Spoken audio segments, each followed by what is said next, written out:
ఇప్పుడే స్కూల్ డ్యూటీలు మేడం డ్యూటీలు అన్నీ అయిపోయినాయి. ఇప్పుడు చూసారా, ఇప్పుడు అన్నీ కడగాలన్నమాట. ఇది చూడు, ఇది ఆల్రెడీ కడిగేసాను, కింద దగ్గర కనబడుతున్నా, ఇది కడిగేసాను, ఇది కడిగేసాను, ఆ మెట్లు కడిగేసాను, ఈ మొక్కలు కూడా నీళ్ళు పెట్టేసాను. ఇదిగో మొక్కలు కనబడుతున్నాయా, ఈ మొక్కలకి నీళ్ళు పెట్టేసాం. మన ఏ సొంత మొక్కలు ఇవి మనం తెచ్చుకుని వేసుకున్నాయి, అలా మొక్కలకి ఇంటికి పెట్టుకుని. ఇదిగో మెయిన్ గేట్ కూడా, ఇది కూడా కడిగేసాం. ఈడిచ్చి 90 దినాలు జీతానికి నేను చేసి పని ఇప్పుడు అది అయిపోయిందా.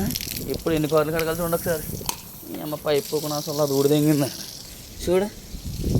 ఇగో ఈ 4 కార్లు 1 2 3 4 ఈ 4 కార్లు కడిగి 4 కార్లు 2 మా ఊరు కడుక్కుంటాడు. నీళ్ళు ఇట్లు కొట్టేసి ఇది కడుక్కోవాలి. 4 కార్లు కడుక్కొని శుభ్రంగా. 2 కార్లు వేరే వాళ్ళు కడుక్కుంటారు, 2 కార్లు నేను కడగాలి. ఎప్పుడు ఊడి తెంగింది కదా.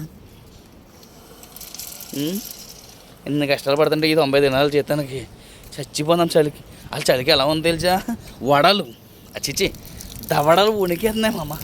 దండి మీరు కూడా సాయం చేయండి రా. వచ్చా ప్రతి ఓడి నా జీతం వచ్చేసి 150 160 అనుకున్నారు కదా. పిల్లలను పోషించుకోవడం కోసం ఎన్ని కష్టాలైనా 90 దినాలకి ఇలాగే పనిచేయండి. నా కష్టాలు చెప్పండి అన్నారు కదా.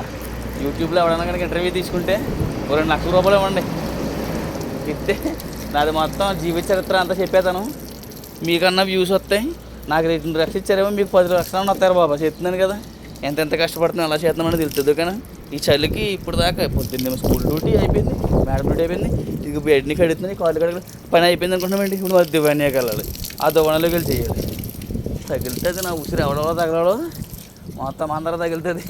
నాశనం, సర్వనాశనం అయిపోతుంది. ఎందుకంటే నేను ఎవ్వరి జోలు తిని ఎవ్వరికి ఎలాంటి హాని చేయాలనుకోను. ఒప్పుకుంటే ఇంటికాడ ఉంటేనే పెరిగిన బాబా, పనికి వెళ్ళినా కానీ ఒరే బాబా 1000 రూపాయలు కావాలరా పిల్లలకు ఒంట్లో పడతారంటే చెప్పేవాడిని ముందే. ఎవరో ఇంట్లో వాళ్ళు తెలియకుండా అడగండిరా, మీరు చిన్న బాబు పర్లేదు. మళ్ళీ ఎప్పుడన్నా కానీ మీ ఇంట్లో లేకుండా అడిగారు అనుకో, అప్పుడు ఇస్తాను. తనకు డబ్బులు ఇచ్చాక అన్నట్టు మాట్లాడతారో ఎందుకు అని చెప్పి అన్నండి సాయాలు చేసేవాడిని. ఈ నీళ్ళు కూడా పట్టలేదు తడుతురండి. కష్టాలని మనుషులకి మామూలే, కానీ ఫ్యామిలీ కోసం నిన్ను భరింతం తీసావా. చాలామంది అడిగారు నన్ను ఇప్పుడు దాకా శాలరీ ఎంత అని. నాకేం లచ్చలు వచ్చేయట్లేదు. నాకు వచ్చేదే 90 దినాల జీతం.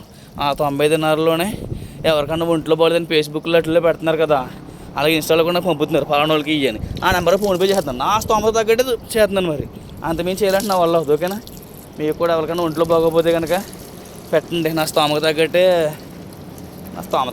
చేస్తాను మరి హెల్ప్. ఇంకా అంతమించి చేయాలంటే నా వల్ల అవుతుంది. ఓకేనా, 90 దినాల జీతంలో 20 దినాలు నాకు సిగరెట్ల ఖర్చులకి కటింగ్లకి అన్నీ నాయే. మళ్ళీ టీ తాగితే కటింగ్లకి అన్నీ పోను. 20,000 కడతాను కరెక్ట్గా ఇంటికి 82 దినాలు.